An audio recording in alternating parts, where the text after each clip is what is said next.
Hello aspirants, welcome to today's webinar. Thanks for tuning in. So today's webinar is for 2024 aspirants. Today we'll be discussing how to prepare for UPSC 2024 in an integrated manner and most importantly in a phase-wise manner.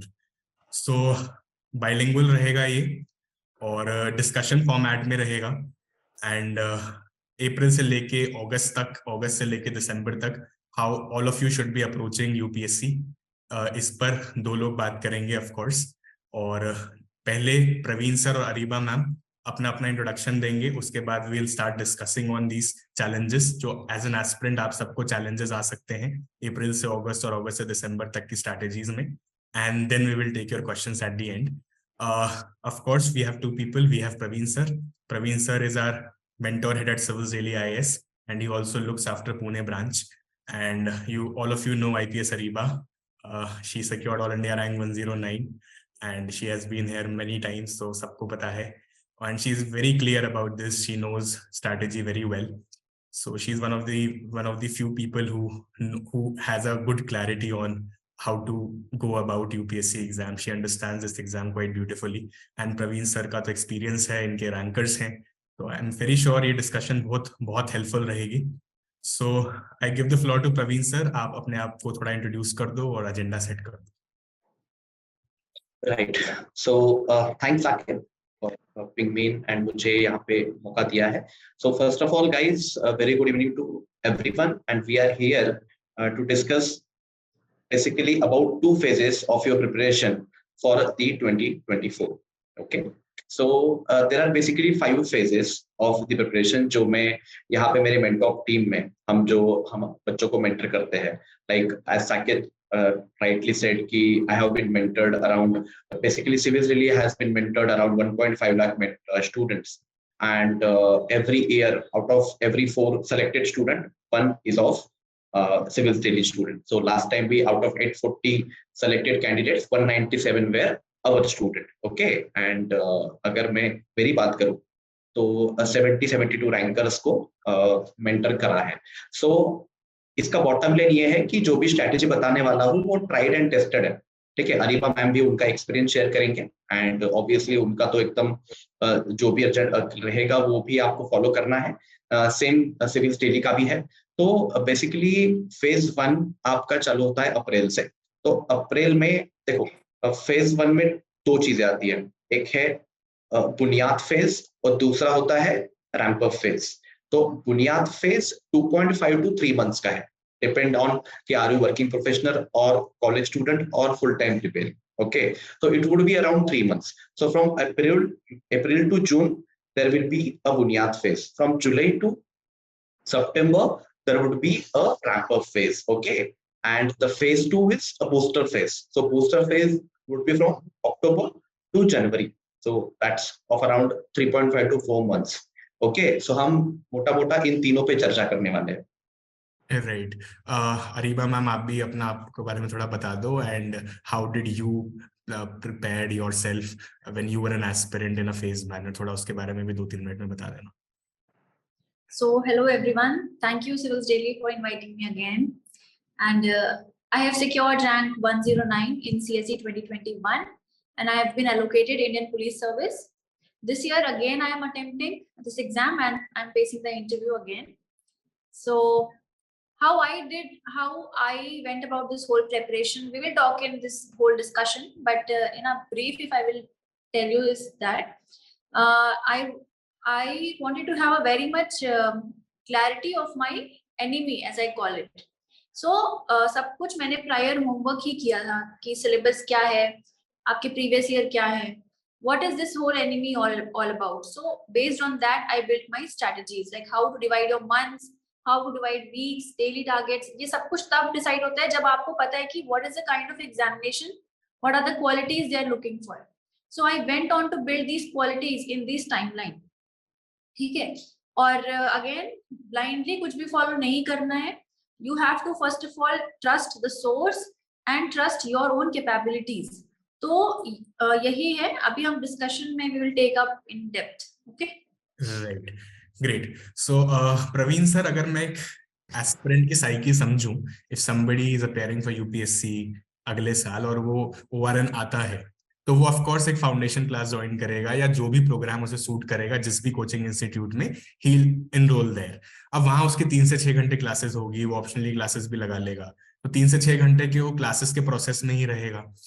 तो क्या वो 6 घंटे की पढ़ाई, most of the aspirants जो हैं वो 6 घंटे की क्लासेस को ही 6 घंटे की पढ़ाई समझ लेते हैं। I am very sure all of us have gone been through that.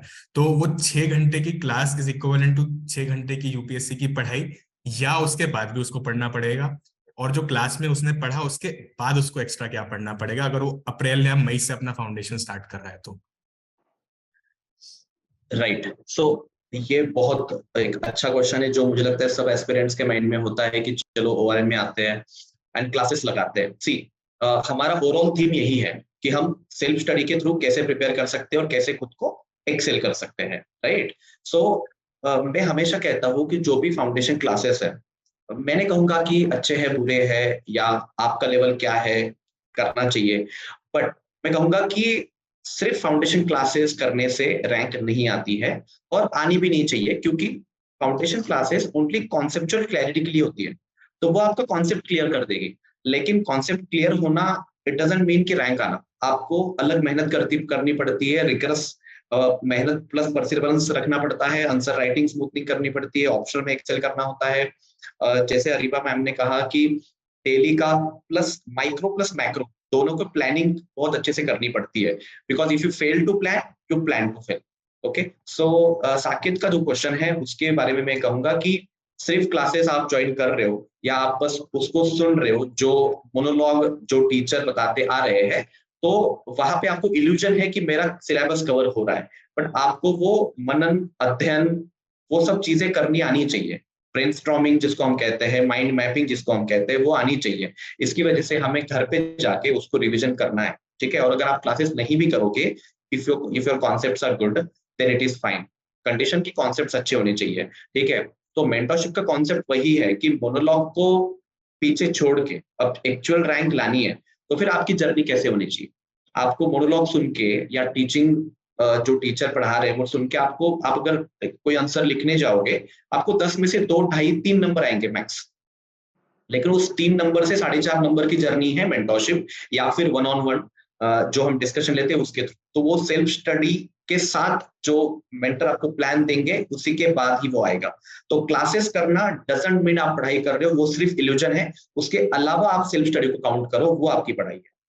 Right, Areeba आप इस पे ऐड ऑन करना चाहोगे कि वो 6 घंटे क्लास करने के बाद how should an aspirant when he goes back to his room या लाइब्रेरी, उसे क्या करना चाहिए? क्या उसको वही क्लास रिवाइज करनी चाहिए, उसको कुछ एक्स्ट्रा पढ़ना चाहिए?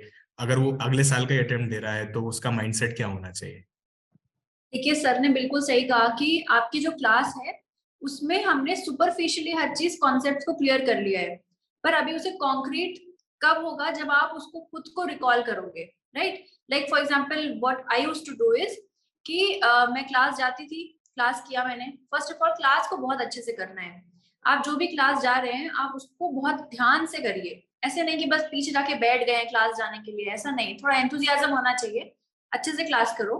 क्लास से लौटते टाइम मैं रिवाइज करते हुए वापस आती थी। I didn't use to talk to my friends while walking back to my PG, rather I use to recall in my mind कि लेक्चर कहाँ से शुरू हुआ, कहाँ खत्म हुआ, क्या क्या चीजें उसमें आई, ठीक है। उसके बाद आप घर जाइए, आप थोड़ा सा रेस्ट वेस्ट किया, फिर उसी क्लास को मैं फौरन रिवाइज करती थी।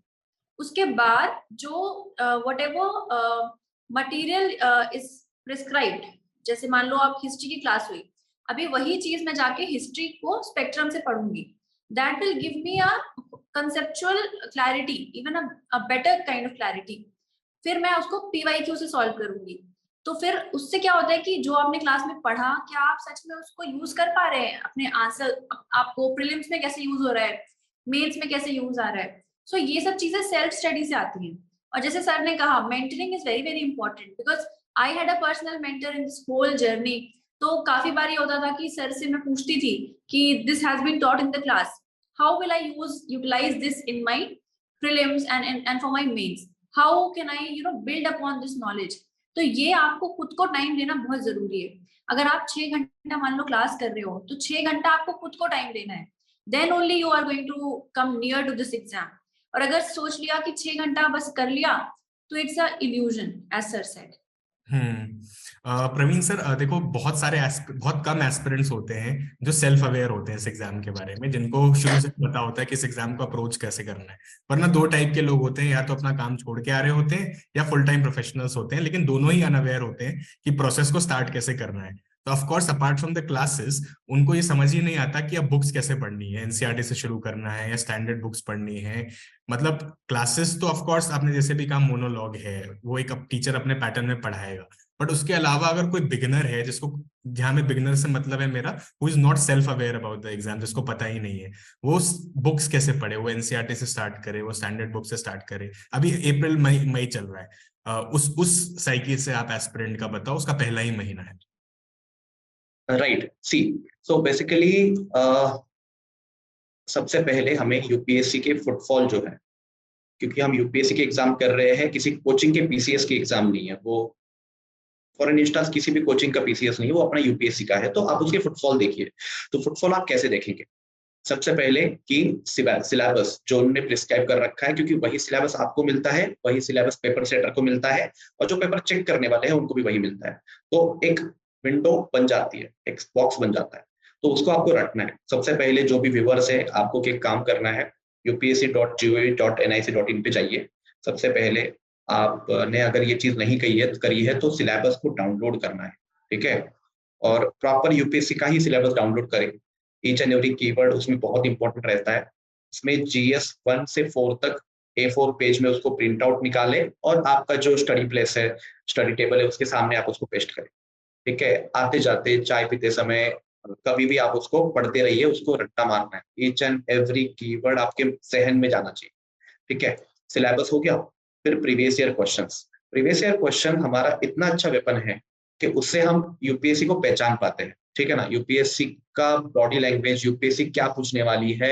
यूपीएससी 18 के बाद अपना एंगल चेंज करिए, थोड़ा सा डिफिकल्ट या रैंडम बनते जा रही है।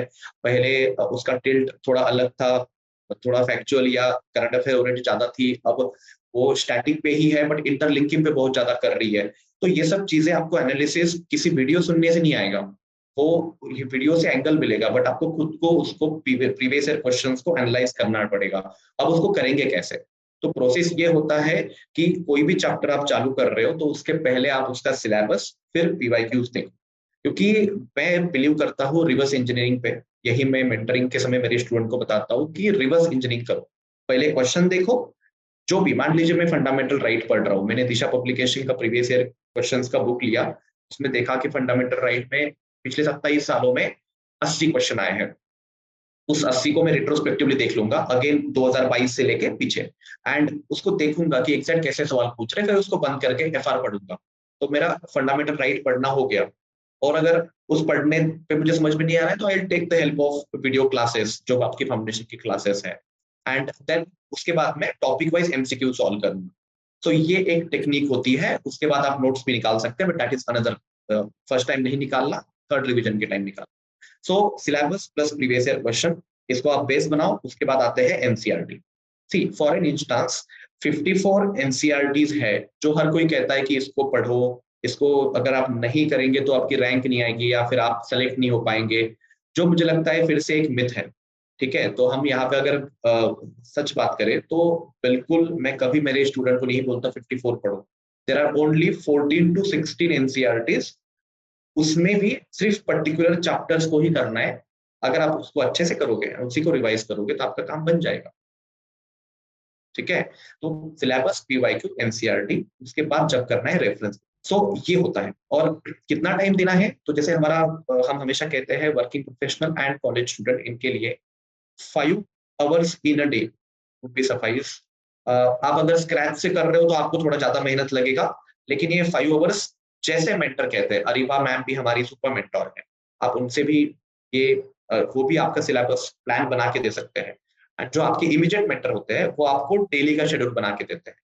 तो 5 आवर्स इन अ डे जो हम कहते हैं वैसे करना है, उस तरीके से रिवाइज करना है। 5 आवर्स प्लस आधा घंटा रिविजन, इसको आप परसिवरेंस के साथ करो, तब आपका रिजल्ट आएगा, तब आपका आउटपुट बनेगा। अरीबा मैम, यही सेम क्वेश्चन आपको एक अलग फॉर्म में बोल रहा हूँ कि अगर एस्पिरेंट स्टार्टिंग में ही है, वो इनिशियल फेज ऑफ माइंड में है, तो वो अभी उस सिलेबस, ऑफ कोर्स सिलेबस उसने देख लिया है, बट वो सिलेबस उसके लिए क्या डिमांड कर रहा है, एनसीईआरटी या सीधा लक्ष्मीकांत या स्पेक्ट्रम? जब सर ने बोला कि 54 एनसीईआरटीज है तो मुझे समझ नहीं आया कि क्या कौन सी एनसीईआरटी है इतनी। So very very very true कि ये जो मिथ है ना 6 to 12 की सारी एनसीईआरटी, ये बिल्कुल गलत है। और जो आपने बोला सिलेबस देखा, अभी अगर उसको लगता है कि देखिए बहुत टाइप के एस्पिरेंट्स हैं, कुछ है जिनका बैकग्राउंड ह्यूमैनिटीज में रहा है, उन्हें पता है कि what is fundamental right, what is fundamental duty, what is what, वो लक्ष्मीकांत डायरेक्टली पढ़े चलेगा। अभी अगर कोई स्टूडेंट है उसको कॉन्फिडेंस ही नहीं आ रहा है किसी चीज को समझने में, एक होता है साइकोलॉजिकल बैरियर, उसको लग रहा है कि मुझसे नहीं समझ आ रहा है, तो साइकोलॉजिकल बैरियर को रिमूव करने के लिए वो 11th क्लास की जो इंडियन कॉन्स्टिट्यूशन है वो उसको पढ़ ले। ठीक है, जैसे मैंने पर्सनली नहीं पढ़ा था, मुझे जब लक्ष्मीकांत मैंने पढ़ा तो आई रियलाइज कि class plus my own self study is sufficient, मुझे वापस से एनसीईआरटी नहीं करने की जरूरत है। So it's totally your own call. और प्लीज 6 to 12 वाला कॉन्सेप्ट तो बिल्कुल नहीं करना है। सर ने जो बोला, आपकी कुछ 15-16 मैक्सिमम एनसीईआरटीज है, वो ही करना है। अगर आपको लग रहा है कि इससे काम मतलब नहीं बनेगा, आपको इंडियन कॉन्स्टिट्यूशन पढ़ना है तो पढ़ो, ठीक है, साइकोलॉजिकल बैरियर रिमूव होना चाहिए बस। क्योंकि अभी क्या है, आप एकदम इनिशियल स्टेज पे हैं, अभी फाउंडेशन बिल्ड करना बहुत इंपॉर्टेंट है। और वो फाउंडेशन आपका जो भी पढ़ के आ रहा है, बेसिक मिनिमम एनसीईआरटी है आपकी, और आपकी जो बुक्स है like Spectrum, Laxmikanth, Shankar IAS की जो भी बुक है वो पढ़ के आ रहा है उसको करो। पर प्लीज ये ऐसे नहीं होना है कि 6 to 12 नहीं पढ़ा तो कुछ नहीं होगा। A lot of aspirants have asked me कि मैम अगर 6 to 12 नहीं पढ़ेंगे तो कुछ होगा ही नहीं क्या? ऐसा है ही नहीं। तो ये बहुत ही बिजार मिथ है मार्केट में। लोग पहले ही ऑर्डर कर देते हैं, 6 से इतनी एनसीईआरटीज ले आते हैं, कोई फायदा ही नहीं है उसका। ठीक है, तो आप भले अपने इनिशियल स्टेज पे हैं, पर आपको दिमाग तो है ना इतना, आपने ग्रेजुएशन करी है, आपको पता है आप विल मेक थ्रू। तो बेसिक मिनिमम जो है उतना करिए। और सिलेबस को स्टिक करने का क्या मतलब है कि सिलेबस समझा, आपने अपना रेफरेंस पढ़ा, प्रीवियस ईयर को हमेशा रडार बना के रखना है। आप प्रीवियस ईयर को जितनी बार देखोगे ना, आप उतना ज्यादा टॉपिक के नजदीक आएंगे, और जितना आप उससे दूर रहोगे आपको पता नहीं लगेगा कि आप कितने डेप्थ में जाते जा रहे हो। जैसे मैं कहती हूँ स्टूडेंट्स बिकम लॉयर, इन्वायरमेंट को पढ़ने में आप इन्वायरमेंटल एक्टिविस्ट बन जाते हो, आप ज्योग्राफी में पढ़ने को ज्योग्राफर बन जाते हो। So you have to limit yourself because this exam is like an ocean. There is no end to this exam. Even एक सब्जेक्ट आप 10 साल पढ़ते रहो, पीएचडी कर लो, क्या दिक्कत है? The thing is you have to clear this exam, and to clear this exam basic minimum चीज को पहले करो, उसके बाद टाइम बचता है तो आगे करो जो करना है। ठीक है, so always keep focused towards your syllabus and PYQ. These are the two things that will save you. Everything else destroys you. As simple as that. Right, syllabus हो गया, पीवाईक्यू हो गया, और उसने एनसीईआरटी और स्टैंडर्ड बुक लगा के कोई क्लासेस भी ज्वाइन कर ली, अब उसका अप्रैल में चल रहा है बढ़िया से।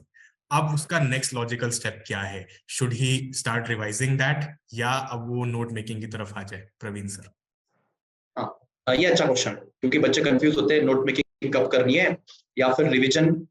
मतलब बहुत कॉमन है कि सर याद नहीं आ रहा, रिवीजन कैसे करूं।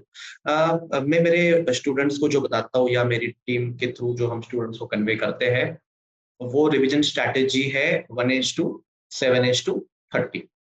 सो मेरा ये रहता है, अगर आप रिवाइज नहीं कर रहे हो तो it is as simple as that, आप नहीं पढ़ रहे हो।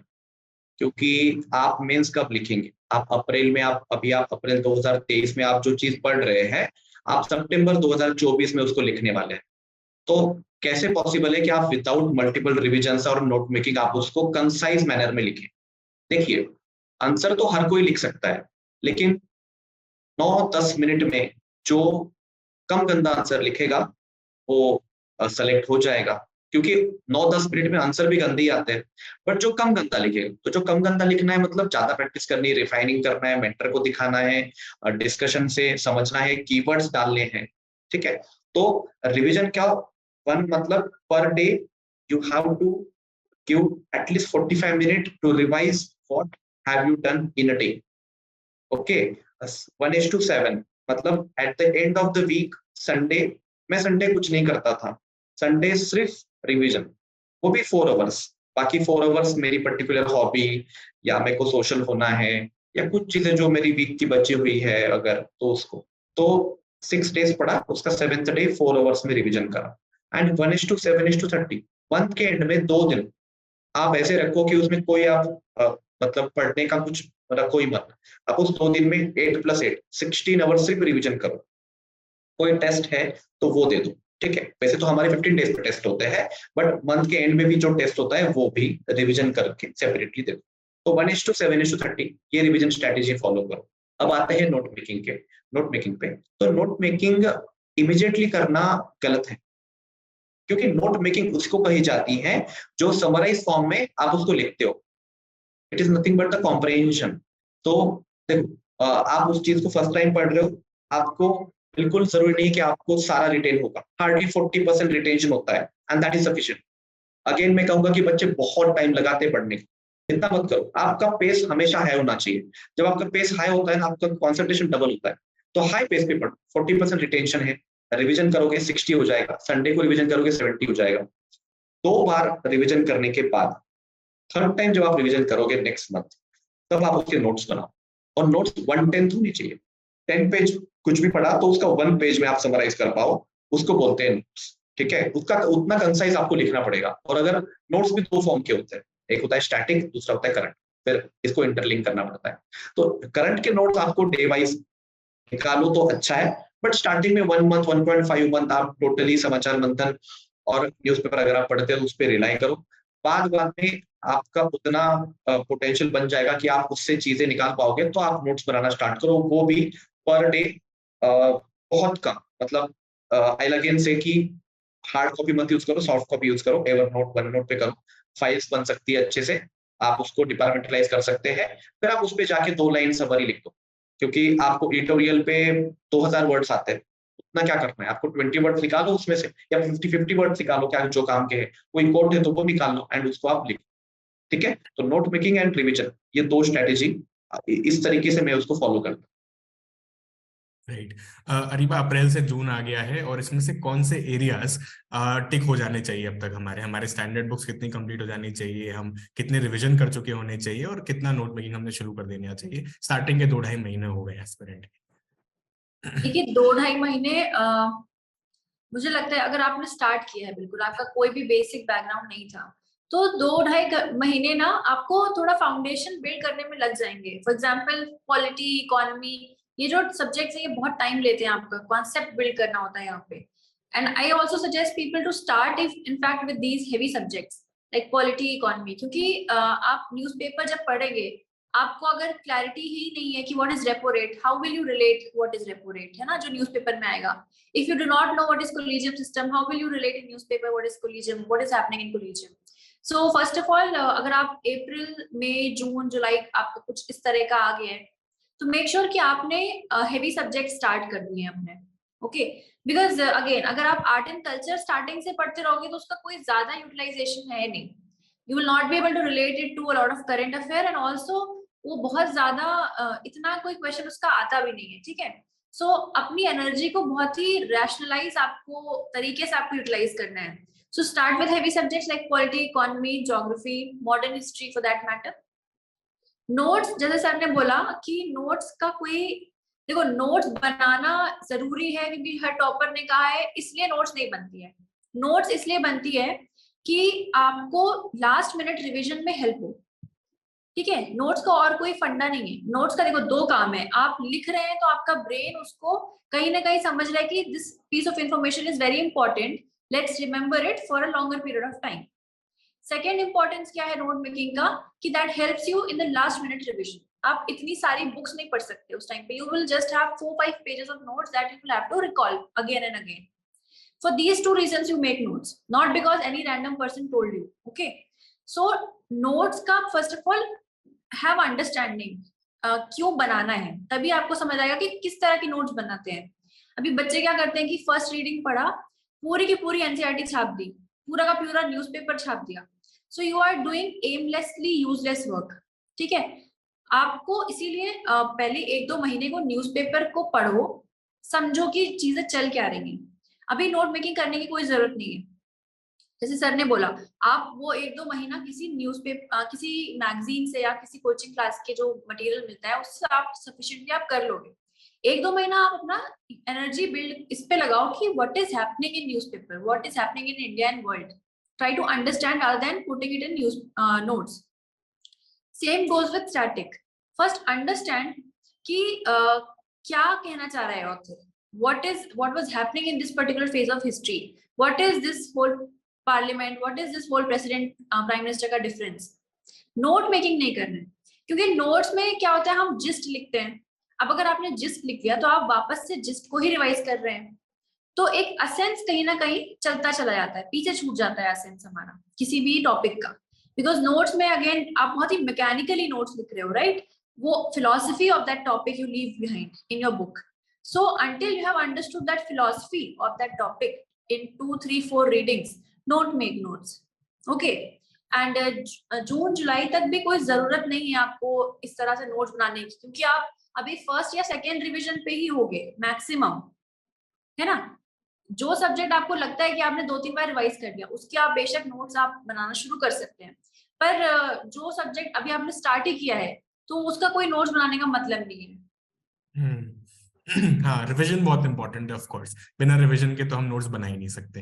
प्रवीण सर देखो, एक तो करंट अफेयर्स भी है, अब कोई एस्पिरेंट अगर स्टार्ट कर रहा है 2-3 महीने, तो वो स्टैटिक और करंट अफेयर्स बैलेंस करना एक बहुत बड़ा चैलेंज उसके लिए रहेगा। ऑफ कोर्स करंट अफेयर्स के लिए बहुत सारे सोर्स हैं, तो न्यूज़पेपर्स हैं और मंथली मैगजीन्स हैं, बट बैलेंस करना अगर वो क्लासेस भी जा रहा है तो उसके लिए बहुत बहुत डिफिकल्ट है।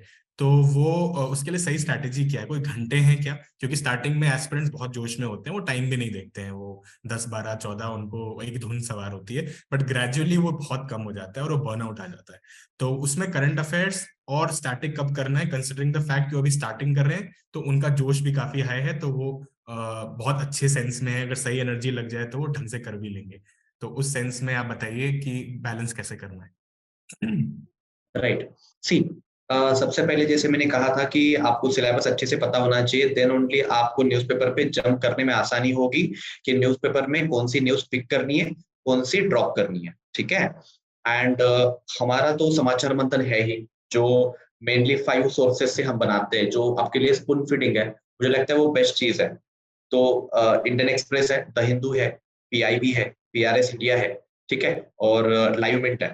तो इन सबसे हम नोट्स बनाते हैं, तो उसमें हम लिखते भी है कि प्रीलिम पर्सपेक्टिव से क्या इंपॉर्टेंट है, मेंस पर्सपेक्टिव से क्या इंपॉर्टेंट है। ओके, तो फिर उससे आपकी चीजें आसान होती है। बट अगर कोई स्टूडेंट अगर न्यूज़पेपर पढ़ रहा है तो उसको उस इमोशंस में नहीं बह जाना है, ठीक है।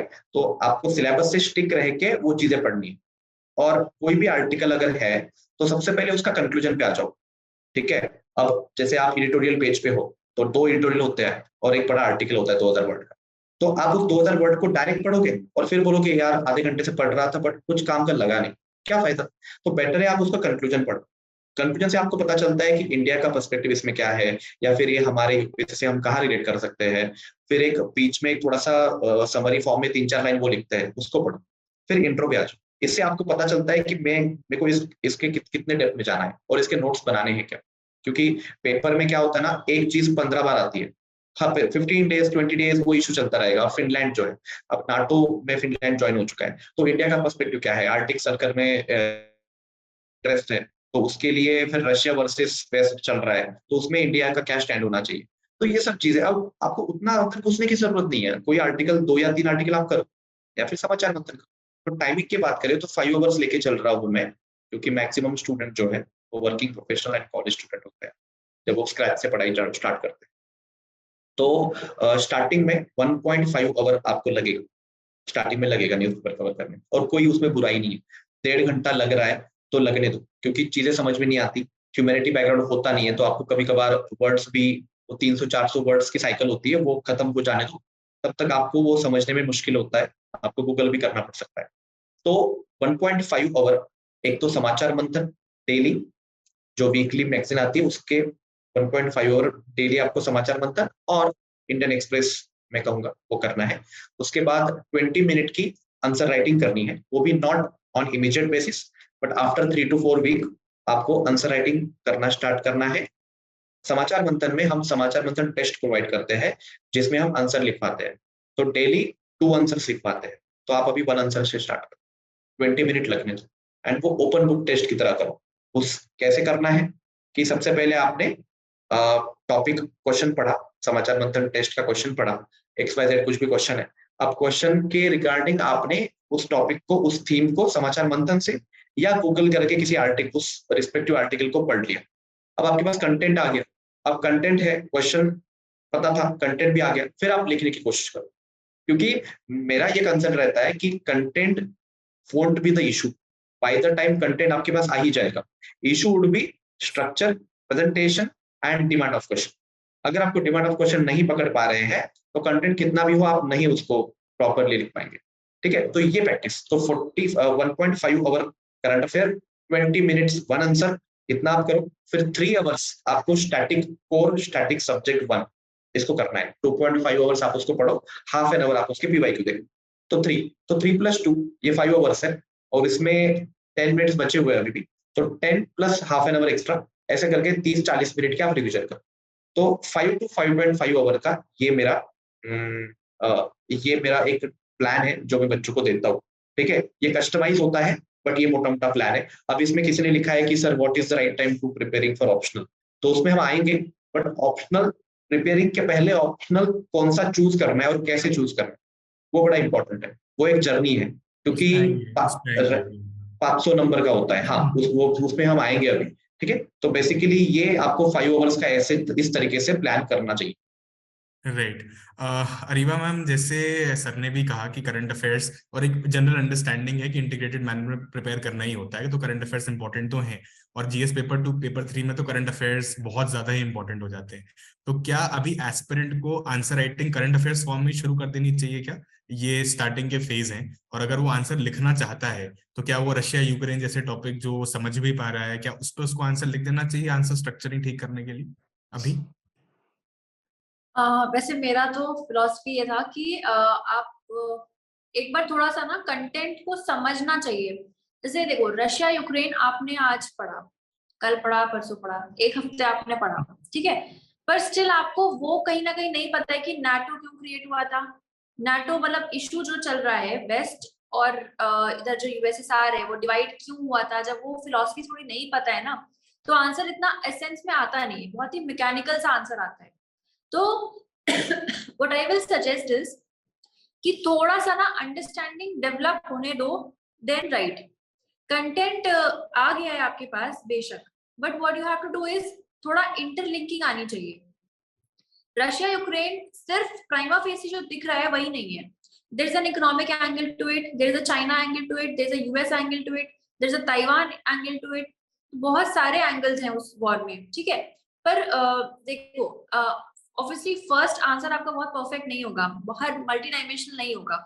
So what you can do is start writing answer, so that आपको थोड़ा ये समझ आए कि इंट्रो कैसे करना है, कंक्लूड कैसे करना है। Very sorry, I am very ill. So आपको स्पेसिंग वगैरह कैसे करना है, तो you can start with that.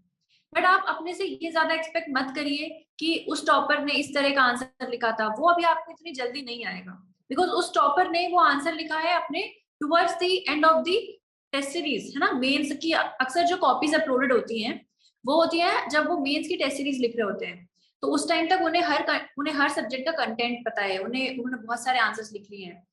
So just because आप उस तरह का आंसर नहीं लिख पा रहे डजंट मीन कि आप आंसर ना लिखिए। आप लिखिए जब तक आपको लगता है थोड़ा बहुत कंटेंट आ गया है, थोड़ा बहुत अंडरस्टैंडिंग आ गई है, start writing, okay, so that at least you have that understanding कि किस तरह की चीजों को आप इंट्रो में लिखोगे, कैसे आप स्टेटमेंट्स को शॉर्ट कर सकते हैं, ठीक है, या कैसे आप कंक्लूड कैसे करेंगे। आपको मान लो इतना कंटेंट है, आप इसी को कैसे डाइवर्सिफाई कर सकते हो, पॉइंट्स में कैसे ब्रेक करना है, ठीक है। क्योंकि देखो, जब आप मेंस लिखते हो आपको 20 क्वेश्चन में मैक्सिमम 10-12 ऐसे होते हैं जो आपको आ रहे होते हैं, बाकी जो 7-8 क्वेश्चन होते हैं ना, वहां आपको 20-30% नॉलेज होती है और उसके अराउंड ही आपको बिल्ड करना होता है। तो ये ऐसा कभी भी नहीं होगा कि आप 20 के 20 क्वेश्चन आपको पता है। तो ये जो रैंडम आंसर राइटिंग है ना, कि आपने करंट का टॉपिक उठाया और लिखा, ये उसके लिए हमें प्रैक्टिस कराती है कि जब आपके पास एक क्वेश्चन आया और आपको सिर्फ 10% कुछ पता है उसके बारे में, still you have to write a good answer, so try to do this answer writing practice इसलिए, ठीक है, कि जहां आपको वाकई कोई भी अंडरस्टैंडिंग नहीं है, थोड़ा बहुत कुछ पता है, पर फिर भी हम आंसर लिखेंगे, तो डेफिनेटली आंसर एक सफिशिएंट टाइम के बाद आपको लिखना बहुत जरूरी है। आप उस टाइम का वेट नहीं कर सकते हैं कि सब कुछ हो जाएगा अच्छा अच्छा, नोट्स बन जाएंगी, तब हम आंसर लिखेंगे। ऐसा ऐसा कभी भी टाइम नहीं आता। इससे कभी भी टाइम नहीं आता। सही कह रहे हो मैम। एक चीज जैसे प्रवीण सर यही है, अब जून जुलाई आ चुका है, अब एस्पिरेंट पे बहुत प्रेशर है ऑप्शनल का, ठीक है, क्योंकि अब ऑप्शनल सडनली उसको इंपॉर्टेंट लगने लगेगा, क्योंकि वो यूट्यूब भी देख रहा है, टॉपर्स को भी सुन रहा है, रिजल्ट भी आ गया है, तो वो बहुत लोग बता रहे हैं अरे ऑप्शनल ऐसे, ethics is the key to success, अब ऑप्शनल ऑप्शनल करेंगे वो सारे। तो अब तक तो उनका सारा फोकस जो स्टैंडर्ड बुक्स पे था, वो सडनली जून जुलाई आते ऑप्शनल पे आ जाता है। अब वही जैसे आपने कहा, ऑप्शनल चूज करना एक बहुत बड़ा वो है, हेडेक है। लेकिन अगर कोई बहुत सारे लोग होते हैं जो ऑप्शन शायद चूज करके ही आते हैं, बट फिर भी ऑप्शनल प्रिपेयर करना जुलाई से, मान लो जून जुलाई से, अब उसको ऑप्शनल को लेके कैसे करना, क्या करना चाहिए, और उसको बैलेंस कैसे करना चाहिए एग्जिस्टिंग चीजों से जो वो करता आ रहा था अब तक। राइट। तो इनिशियल फेज में तो आपको फंडामेंटल्स पे फोकस करना है और सब्जेक्ट पे फोकस करना है। जैसे मैंने बुनियाद कहा है, तो बुनियाद एज अ नेम सजेस्ट कि आपको पॉलिटी, इकोनॉमिक, हिस्ट्री, ज्योग्राफी, ये होने के साथ साथ अब आपको थोड़ा सा ऑप्शनल देखना है कि क्या चूज करना चाहिए। मैं उनकी बात बता रहा हूँ जो एकदम स्क्रैच से चालू कर रहे हैं। तो ह्यूमैनिटीज ऑप्शनल में अच्छा रिजल्ट आता है, मोर और लेस। मैं अगेन ऐसा क्लेम नहीं कर रहा हूँ कि यही करो, बट टॉप 100 का आप लिस्ट निकाल लो तो यही है। तो ह्यूमैनिटीज ऑप्शनल थोड़ा वो हेल्प भी करते हैं आपको जीएस में, बट बहुत सारे पैरामीटर्स है ऑप्शनल चूज करने के। आपका interest, academic background, resources available, guidance available, ठीक है, यूपीएससी ने उसको कैसे देखा है, मतलब यूपीएससी का फुटफॉल कैसे रहा है, उस जर्नी कैसी रही है उस ऑप्शनल को लेके, चाहे पब्लिक एडमिनिस्ट्रेशन को ले लो या हिस्ट्री को ले लो या ज्योग्राफी ले लो, तो अलग अलग जर्नी रही है, ठीक है। तो ये इंपॉर्टेंट है। तो पहले तो आप इसको फंडामेंटल्स को क्लियर करो। जैसे मैंने कहा समाचार मंथन, एक करंट अफेयर समाचार मंथन, answer writing, core subject 1 revision, इतना ही करो। देन इसको एक 1.5 to 2 मंथ चलने दो, सिर्फ कॉन्सेप्ट पे फोकस करो, कॉन्सेप्ट बिल्ड करो, कुछ भी रट्टा मत मारो। एंड उसके बाद जो है आप ऑप्शनल पे क्लासेस लगा सकते हो। ऑप्शनल पे क्लासेस लगाना मैं आपको रिकमेंड करूंगा, क्योंकि optional as a name suggest that has been opted by you. तो वहां पे मेंस एंड इंटरव्यू दोनों में आपको बहुत ज्यादा डीप में नॉलेज होनी जरूरी है। वो एक्सपेक्ट करते हैं आपसे कि आपको अच्छे से पता हो। जीएस वाले आंसर आप ना लिखो, तो वहां पे बेटर है कि आप कोई कोचिंग, कोई फाउंडेशन क्लास करो, ठीक है। वहां पे सिर्फ सेल्फ स्टडी से काम शायद नहीं बन पाएगा।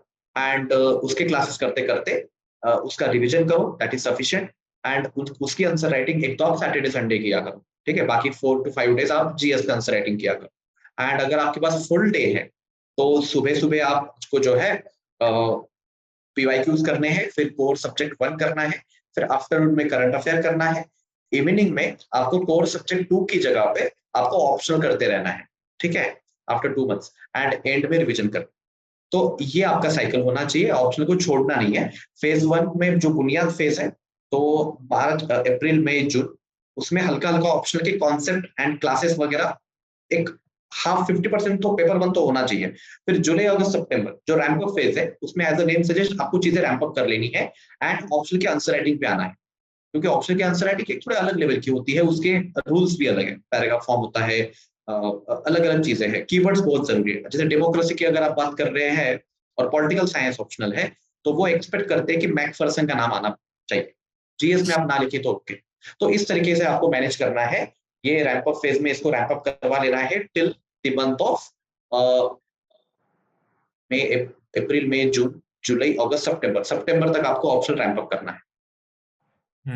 अरीबा, क्या आप भी अग्री कर रहे हो मोस्टली प्रवीण सर की बातों से? और ऑफ कोर्स जुलाई आ गया है, ऑप्शनल का प्रेशर बहुत ज्यादा होता है जून जुलाई में, अर्ली फेज के बाद ऑप्शनल सडनली आ गया है, तो ऑफ कोर्स क्लासेस और जो प्रीवियसली वो कर रहे थे अपना नोट मेकिंग और थोड़ा थोड़ा पढ़ रहे थे स्टैटिक, अब वो ऑप्शनल कैसे मैनेज करें, क्योंकि एक बहुत बड़ा टास्क है।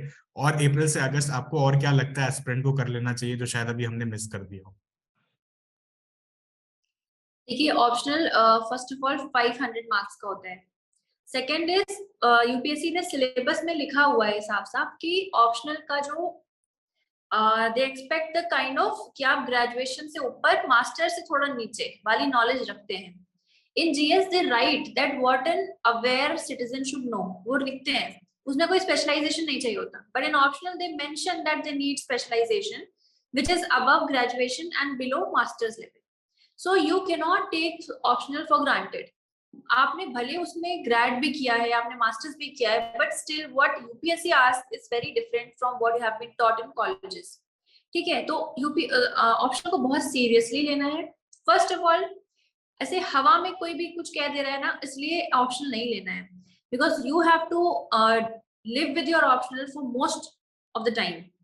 आपका जो दिन का जो रेशियो है ना, उसमें ऑप्शनल बहुत टाइम लेगा आपका.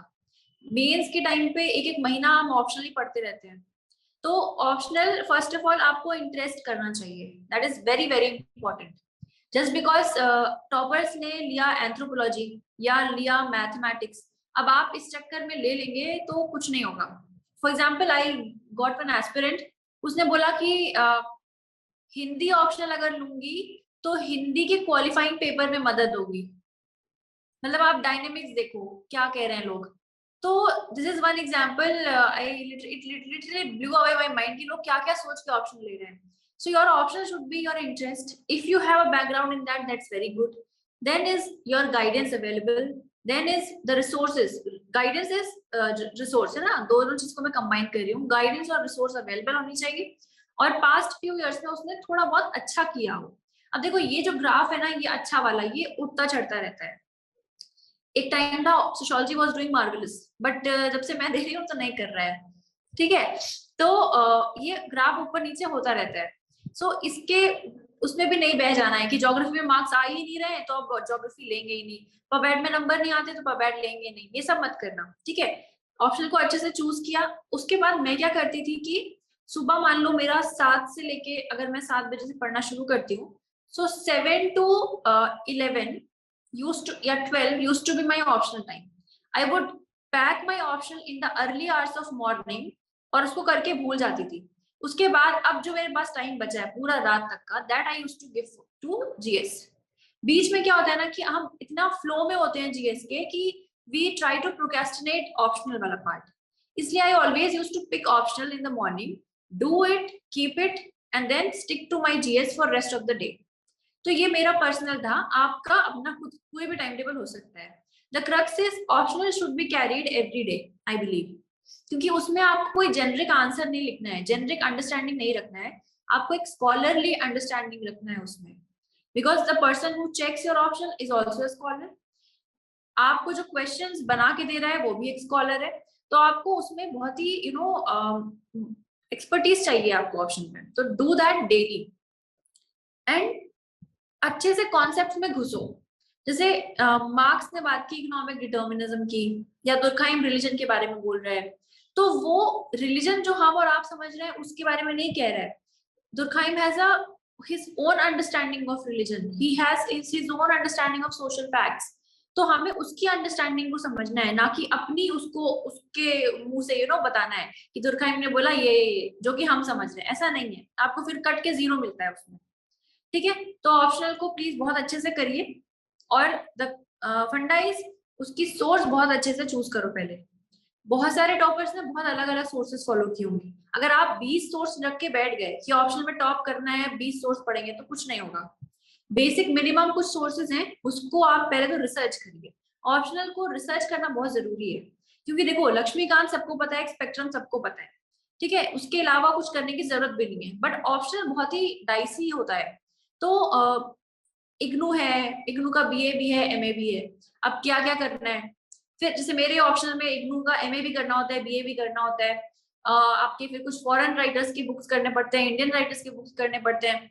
पर हमारे पास इतना टाइम नहीं होता है कि हम 20 किताबें कर लें, राइट. तो बहुत ही रैशनली आपको किताबों को चूज करना है, वो करना है.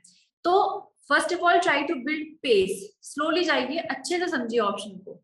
अगर आपका फाउंडेशन खराब हो गया ना ऑप्शनल में, तो बड़ी दिक्कत है. मान लो आपने किसी थिंकर को कुछ और ही समझ लिया, वो कह कुछ रहा है, आपने समझा कुछ और है, तो फिर आप आगे जो है ना कॉन्सेप्ट बिल्ड नहीं कर पाएंगे. So please go gradually, slowly and try to understand optional very very clearly.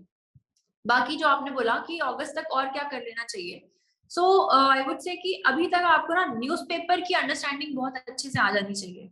Newspaper को आप किस तरह से देख रहे हैं, प्रीलिम्स पॉइंट ऑफ व्यू से देख रहे हैं, मेंस पॉइंट ऑफ व्यू से देख रहे हैं, इंटरव्यू के लिए भी देख रहे हैं। इंटरव्यू अभी छोड़ दो, कोई इतना लोड नहीं लेना उसका, प्रीलिम्स पॉइंट ऑफ व्यू से और मेंस में कैसे देखना है। देखो मेंस में आपको ये अभी तक दिमाग आ जाना चाहिए कि आप किस तरह के एनेक्डोट्स उठा सकते हैं न्यूज़पेपर से, किस तरह के आप कोट्स उठा सकते हैं, किस तरह का डेटा आपको उठाना है अपने GS 1 2 3 4 आपके ऑप्शनल के लिए, आपके ऐसे के लिए।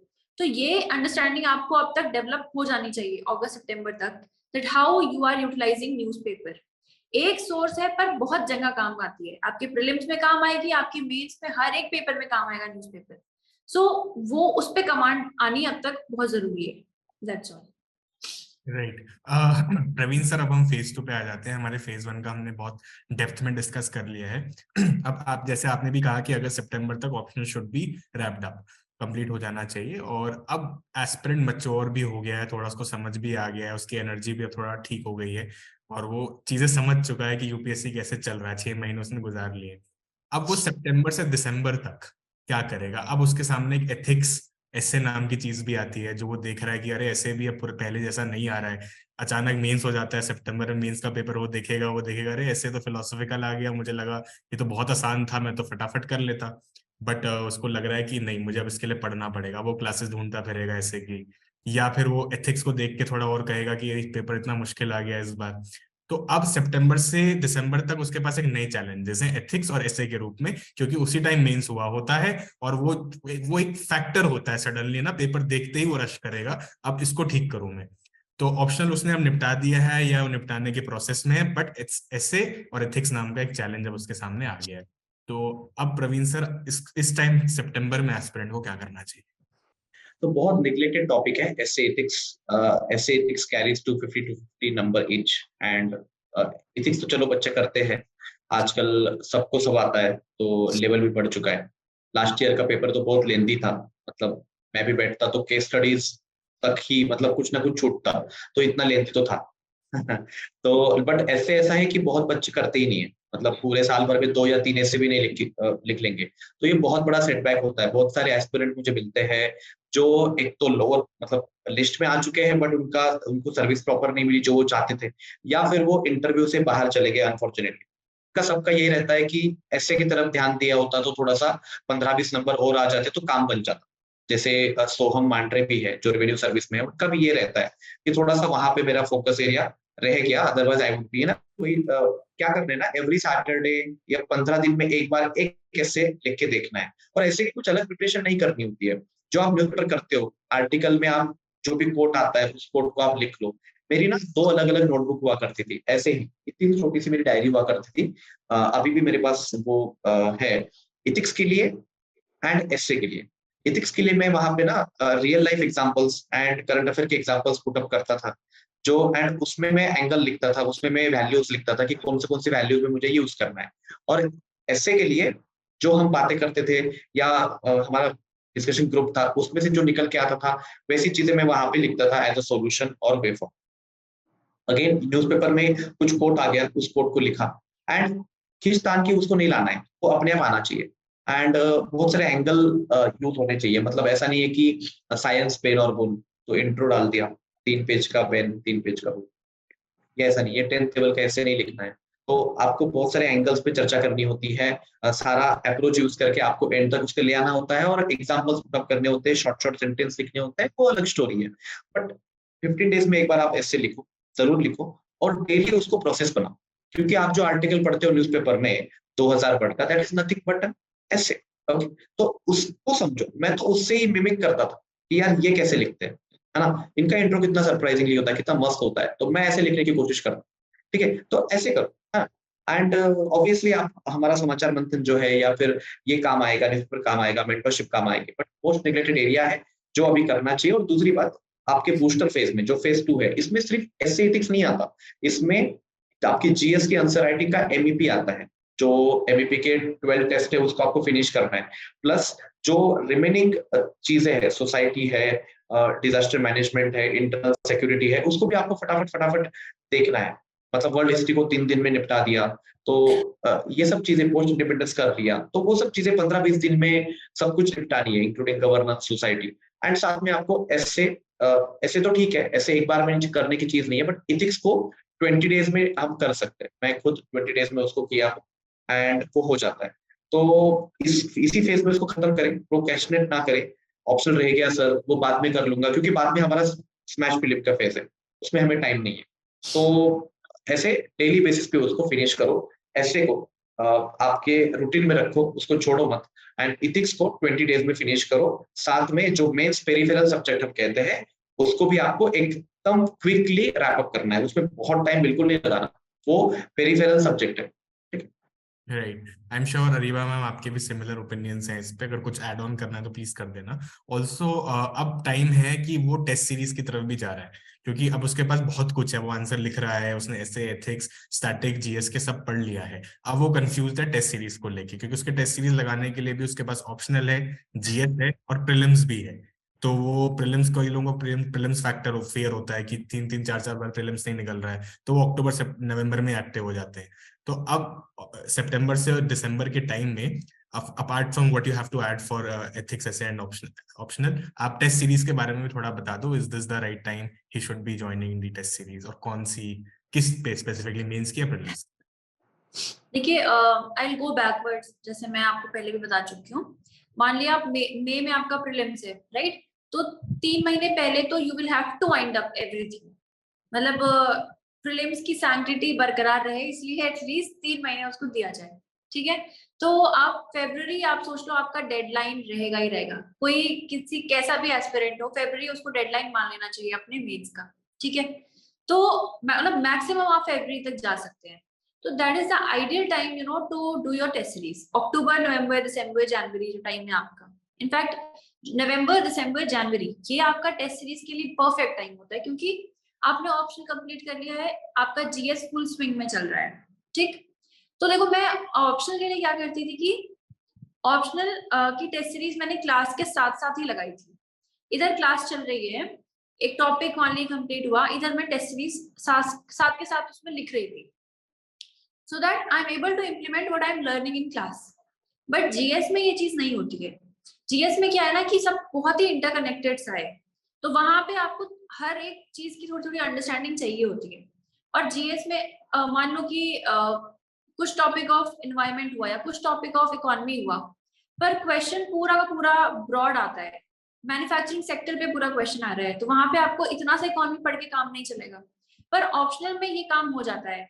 मान लीजिए कि मैंने 4 थिंकर्स पढ़े, अब उन 4 थिंकर्स का ही सिलेबस है जो टेस्ट सीरीज में आने वाला है। Now I will write that along with my classes, ठीक है? तो test series of optional should be started as soon as possible, ठीक? और उसी के साथ आप अपनी जीएस की 1 महीने बाद टेस्ट सीरीज लगा लो। सो नवंबर, दिसंबर, जनवरी, ये 3 महीना you can utilize for your test series. उसके बाद जो है, अब आपको रख देना है सब कुछ। And once again, this test series will not yield the best of results. You will not be able to write the best of answers, क्योंकि still you are in the learning phase. आपकी जो actual test series होती है ना, वो prelims के बाद start होती है, जहां पे आप रियली अपने आप को चेक कर रहे होते हैं उस 3 घंटे में आप कितना क्वालिटी लिख सकते हो। That is after your prelims से जो मेंस के बीच का टाइम होता है, उसमें आपकी टेस्ट सीरीज बहुत इंपॉर्टेंट है।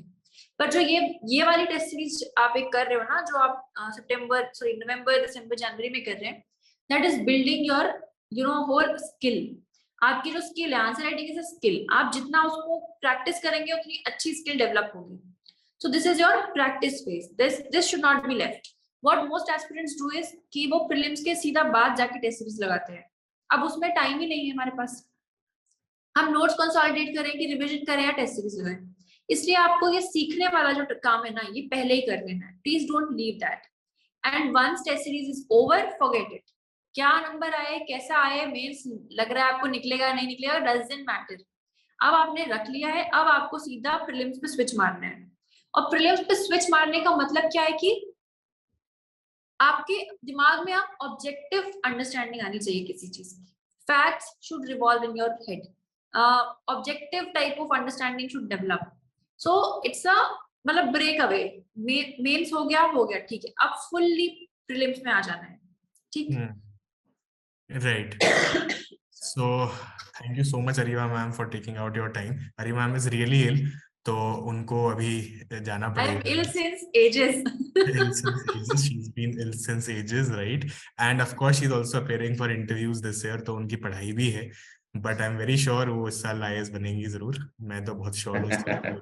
एंड Thank आपके you. क्वेश्चंस हम लेंगे. प्रवीण सर हमारे आपके सारे क्वेश्चंस लेंगे. we'll open the floor for question answers. Before that, thank you so much Areeba ma'am for taking out your time. और एक फुल फेज मैनर में फेज 1 और फेज 2 की स्ट्रेटेजी बता दी. अभी हमारे पास 3 और फेजेस बचे हैं, तो अरीबा मैम को फिर से ले आएंगे. अरीबा मैम फिर प्रीलिम्स के स्ट्रेटेजीज बता देंगी. Right? Thank you so Thank much. you, Ariba. Thank you. Thank you. Bye. Okay, guys, so we'll open the floor for questions now. And okay, Praveen sir will take all your questions. तो Praveen sir, पहला question तो यही है कि हरीश ने पूछा है कि सिलेबस को समझना कैसे है. How does he understand the syllabus? Syllabus को समझना एक दिन में नहीं होगा, ठीक है. आपको उसको, मैंने जैसे कहा कि आप उसको मकअप ही करना पड़ेगा. लेकिन मकअप करते करते क्या होता है ना, जब आप साथ में न्यूज़पेपर पढ़ते हो, है ना, तो अपने आप आपका माइंड जो है वो उसको रिलेट करता है, ठीक है. तो जैसे आपने ना सुबह सुबह सिलेबस पढ़ा, ठीक है, चाहे कुछ समझ में ना आया हो, ऐसा नहीं है कि बहुत हाई क्लास वर्ड्स है उसमें, नॉर्मल है. जेंडर बजटिंग की बात की है या फिर एलपीजी की बात की है, तो फिर वो देखा आपने, आपको हल्का सा लगा कि हाँ थोड़ा बहुत पता है, चलो ये बैंकिंग मॉनेटरी पॉलिसी, आपने न्यूज़पेपर देख लिया तो आपको पता चला कि आरबीआई ने ये स्टेप लिया है जो एक एक मॉनेटरी पॉलिसी में आता है, तो फिर आपको लगा हाँ ये सिलेबस के साथ जा रहा है. तो वैसे करके आप जस्ट डेली बेसिस पे उस सिलेबस के कीवर्ड्स को आपके न्यूज़पेपर में ढूंढते हैं, मैं न्यूज़पेपर कहूंगा प्राइमरीली, तब आपका अपने आप सिलेबस के प्रति आपको वो चीजें एक समझ में आती हैं और एक लिंक बन जाती है. और सेम आप जब उसको स्टैटिक को लक्ष्मीकांत या स्पेक्ट्रम या और कोई बुक है जीसी लियोंग है उसके साथ कनेक्ट करते हैं, तो आपको पता चलता है कि अच्छा ये इंडियन मॉनसून यहाँ पे हमें काम आ रहा है, या फिर इसको इस तरीके से पढ़ना है, इस स्टेप तक पढ़ना है, ठीक है. तो सिलेबस समझना इटसेल्फ यूपीएससी को समझना, तो वो बहुत लंबा प्रोसेस है. वो बाय यूजिंग आपके NCERT and reference book and newspaper, इन तीनों से होगा. Right. Sir, Zakaria is asking which NCERT book should he be reading. कौन सी क्लासेस की बुक पढ़नी है, और अगर चैप्टर्स भी बता दो उसको तो बहुत हेल्प हो जाएगी. बट क्लास जैसे आपने 54 एनसीईआरटी सिखा था और कहा था सब रिक्वायर्ड नहीं है, तो कौन सी क्लासेस की एनसीईआरटीज हैं और कौन से चैप्टर्स हैं, अगर आपको याद है तो.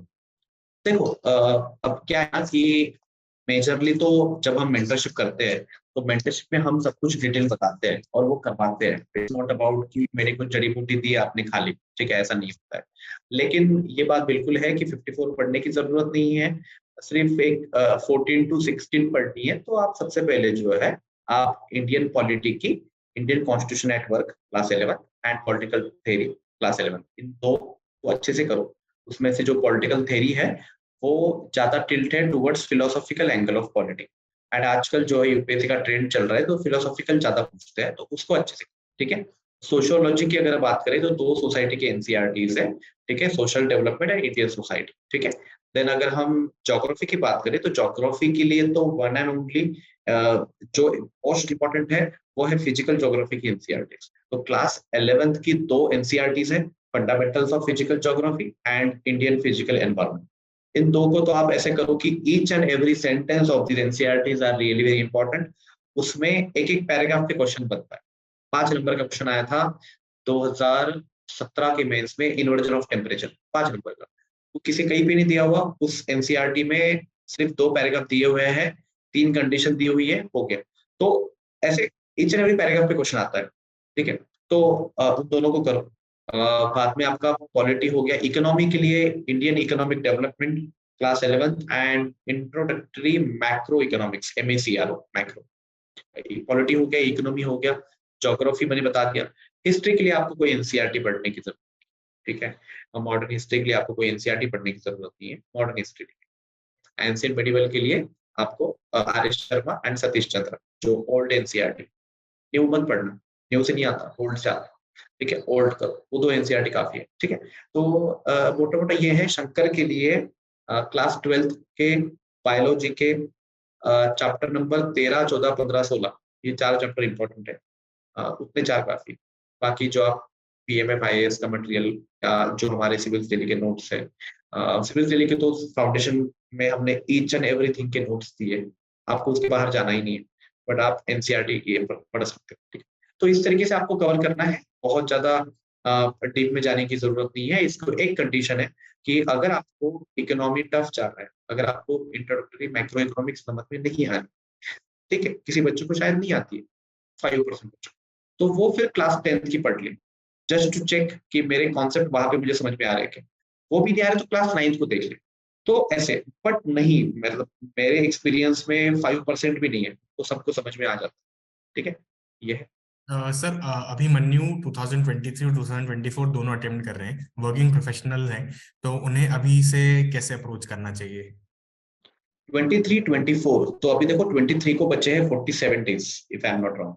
तो 47 डेज में तो जैसे मैंने अरिबा ने दोनों ने डिस्कस किया कि लास्ट के उन्होंने प्राइमरीली कहा कि लास्ट के 3 महीने में, मैं तो कहूंगा कि कभी प्रीलिम्स नहीं निकाला तो लास्ट के 4 महीने में आपको सिर्फ एंड सिर्फ प्रीलिम्स करना है। तो अभी आप 24 का मत सोचो, अभी आप प्रीलिम्स का सोचो। ठीक है, अटेम्प्ट नहीं देना है ये भी मत सोचो, क्योंकि काफी अटेम्प्ट दे रखे हैं यूपीएससी। अगर हम 6 अटेम्प्ट की भी बात करें जनरल कैटेगरी, तब भी काफी अटेम्प्ट है, तो एक एक्सपीरियंस आ जाता है, और एक्सपीरियंस के बाद आप एक्सेल करते हैं। ऐसी एग्जाम है ये, तो उस एक्सपीरियंस को यूज करो। 47 डेज में, टॉप 17 डेज में आप जो चीजें नहीं पढ़ी उसको पढ़ लो, और लास्ट के 1 मंथ में आप सिर्फ revision plus full length test 8, at least minimum 8 full length test. हमारे फुल लेंथ टेस्ट बहुत अच्छे हैं, तो हमारा फुल लेंथ टेस्ट लगाओ, मैं तो कहूंगा कि लगाओ। आज भी, कल भी हमारा, आज सुबह ही हमारा ओपन मॉक टेस्ट हुआ, वो भी मेरे ख्याल से सबने देखना चाहिए। आप रजिस्टर करके उसको डाउनलोड करके उसको सॉल्व करो। ठीक है, तो बेसिकली 17 डेज में न्यू पढ़ो जो बचा हुआ है, करंट अफेयर या फिर एंशिएंट मेडिवल जो आप बच्चे नहीं पढ़ते, और लास्ट के 1 मंथ में 8 full length test and revision. ठीक है, ये 23 के लिए। अब 23 का रिजल्ट के ऊपर डिपेंड है कि आपकी 24 की जर्नी कैसी रहेगी। थोड़ा भी आपको लगता है पॉजिटिव है, 85 प्लस नंबर आ रहे हैं, 85 87 प्लस, तो मेंस को लग जाओ, क्योंकि 35 डेज वेट नहीं कर सकते। तब वेट करेंगे तो वैसे भी मेंस हाथ से निकल जाए, तो फिर मेंस करो। प्रीकम मेंस में जो फेज 5 है वो बताएंगे, वो करना है। और अगर अनफॉर्चुनेटली बहुत कम नंबर आते हैं तो फिर आप एक 1 वीक गैप लेके आप 24 के लिए तैयारी करो, और 24 का फेज 1 एंड 2 तो मैंने एक्सप्लेन कर दिया, आपको वही फॉलो करना है। राइट सर, प्रकाश पूछ रहे हैं कि आंसर राइटिंग कैसे करनी है जीएस पेपर्स के लिए for a new aspirant. Immediately answer writing ना स्टार्ट करें, थोड़ा सा पेस बना ले 1.5 मंथ, एंड वो पेस बन जाने के बाद आपको आंसर राइटिंग स्टार्ट करनी है। तो स्टार्ट करनी है ओपन बुक टेस्ट से। आपको करंट अफेयर के सब्जेक्टिव क्वेश्चन जो है वो लगाने हैं, एंड उसका आपको ओपन बुक टेस्ट लिखना है। तो ओपन बुक डजंट मीन कि आपको देख के लिखना है। ओपन बुक मीन्स आपको उस टॉपिक को पहले क्वेश्चन को पढ़ा, फिर रिस्पेक्टिव टॉपिक को पढ़ा, फिर टॉपिक से चीजें अच्छे से समझ ली 10 मिनट पढ़ के, फिर क्वेश्चन के पास आ गए, एंड क्वेश्चन को फिर से पढ़ा, क्वेश्चन की डिमांड समझ ली, एंड देन अकॉर्डिंगली लिखना स्टार्ट किया। अब इसमें मेंटर बहुत जरूरी है। फिर आपको मेंटर बताएंगे कि बेटा यहाँ पे गलती हुई है, कि देखो 3 चीजें बहुत इंपॉर्टेंट है। एक है स्ट्रक्चर, दूसरा है क्वालिटी ऑफ कंटेंट, और तीसरा है demand of question, interpretation of the question. तो स्ट्रक्चर एंड इंटरप्रिटेशन में तो गलती होगी ही होगी, और वो मेंटर के अलावा और कोई नहीं सॉल्व कर पाएगा। तो मेंटर को दिखाओ, मेंटर आपको बताएंगे कि और कैसे डिफाइन करना है। Right sir, Vibhuti is asking how should she make notes from current affairs, newspaper से नोट्स कैसे बनाए जिससे करंट अफेयर्स उनको समझ आ जाए।